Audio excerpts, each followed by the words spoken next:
जय माता दी दोस्तों। आज बात करते हैं हम काल सर्प दोष की। ये एक ऐसा भ्रम है, इसे भ्रम भी नहीं कह सकते। एक्चुअली जो बड़े-बड़े विद्वान हैं वो कहते हैं कि शास्त्रों में नहीं लिखा कोई काल सर्प दोष होता है, लेकिन फिर भी पूरी दुनिया मतलब हमारा खासकर भारत देश में तो काल सर्प दोष को एक बहुत ही भयानक रूप दे दिया है। इसमें परेशानी आती है, इसमें कोई ऐसी बात नहीं है कि परेशानी नहीं आती। हाँ, इस योग में जब ये योग बनता है तो इसमें परेशानी आती है। लेकिन क्या वो वास्तव में काल सर्प दोष है कि नहीं आपकी कुंडली में, ये सबसे बड़ी बात जानना ज़रूरी है। काल सर्प दोष बनता कैसे है? सबसे पहला पॉइंट है कि वो काल सर्प दोष आपकी कुंडली में है भी कि नहीं?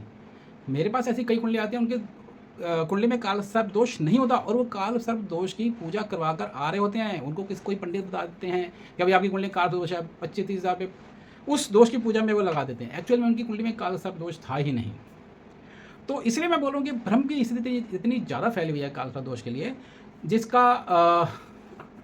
जिसके लिए बात करना मेरे लिए बहुत ज़रूरी हो गया था आपके लिए। क्योंकि जब मेरे पास ये कुंडली आई थी तो मैंने कहा नहीं, ये लोगों में इस बारे में लोगों को मैं जागरूक ज़रूर करूँगा।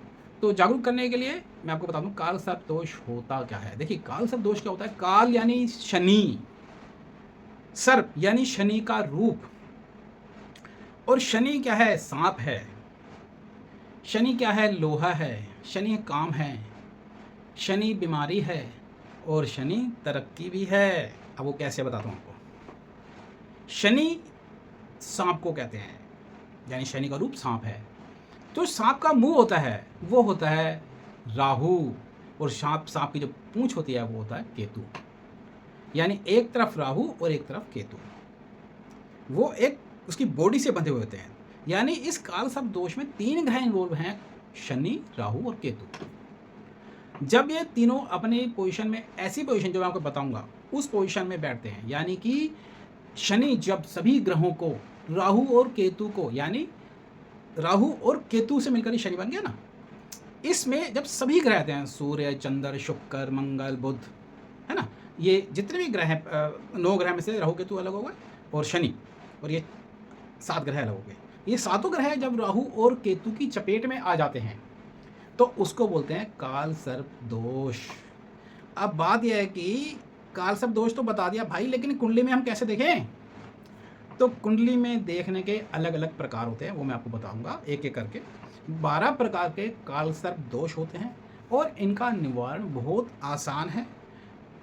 कोई पूजा पाठ नहीं करनी होती, जहां मैं बताऊंगा वहां पर आप पूजा पाठ करके आना। लेकिन आपकी कुंडली में दोष होना चाहिए तो वो काल दोष का निवारण हो जाएगा। एक बार की पूजा है, उसके बाद आप चाहो तो करवा सकते हो, लेकिन एक बार जाके वो पूजा वहाँ पर जरूर करवानी होती है। वो मैं अलग अलग 12 कालसर्प दोष हैं, 12 जगहें हैं जहाँ पर हम कालसर्प दोष की पूजा कराते हैं।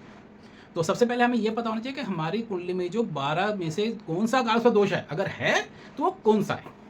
ठीक है, तो काल सर्प दोष को जब बताते हैं पंडित लोग, तो बताते हैं कि जी आपको बीमारी भी होगी, आपका मैरिज लाइफ खराब होगी, आपको धन की कमी होगी, आपका बिजनेस नहीं होगा, आपका नौकरी में दिक्कत आएगी, मतलब दुनिया भर की चीज़ें बताते हैं। तो क्या काल सर्प दोष में क्या मतलब किसी भी एक काल सर्प दोष में सभी चीज़ें आ जाती हैं क्या? नहीं, हर काल सर्प दोष की अलग अलग प्रॉब्लम्स होती हैं और उसके अलग अलग निवारण होते हैं।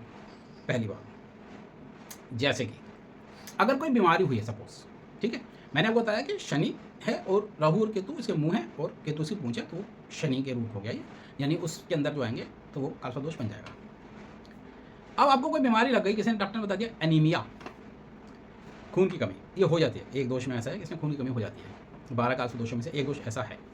तो उसके लिए क्या करना है? सिंपल, हमें आयरन लेना, बस। शनि क्या है? लोहा भी है। आप उसे इनटेक करोगे, मतलब आयरन की गोली खाओगे, वो ठीक हो जाएगा। वो ये तो मेडिकली है, बाकी उसकी पूजा भी करनी है, तो मतलब मेडिकली भी इसका उपाय होगा। अगर आपको कुछ प्रॉब्लम, जैसे लोग कहते हैं कि मानसिक परेशानी बहुत ज़्यादा बन जाती है, हाँ बिल्कुल सही बात है, बनती है, लेकिन हर काल सर्प दोष में नहीं बनती। बीमारी हर काल सर्प दोष नहीं देता, व्यापार हर काल सर्प नहीं खराब करता। तो अलग अलग काल सर्प दोष में अलग अलग बीमारियां और प्रॉब्लम्स आती हैं, जो मैं आपको एक एक करके बताऊंगा। तो आपको इससे घबराने की कोई ज़रूरत नहीं है, बस आप मेरी वीडियो को ध्यान से देखते रहिए।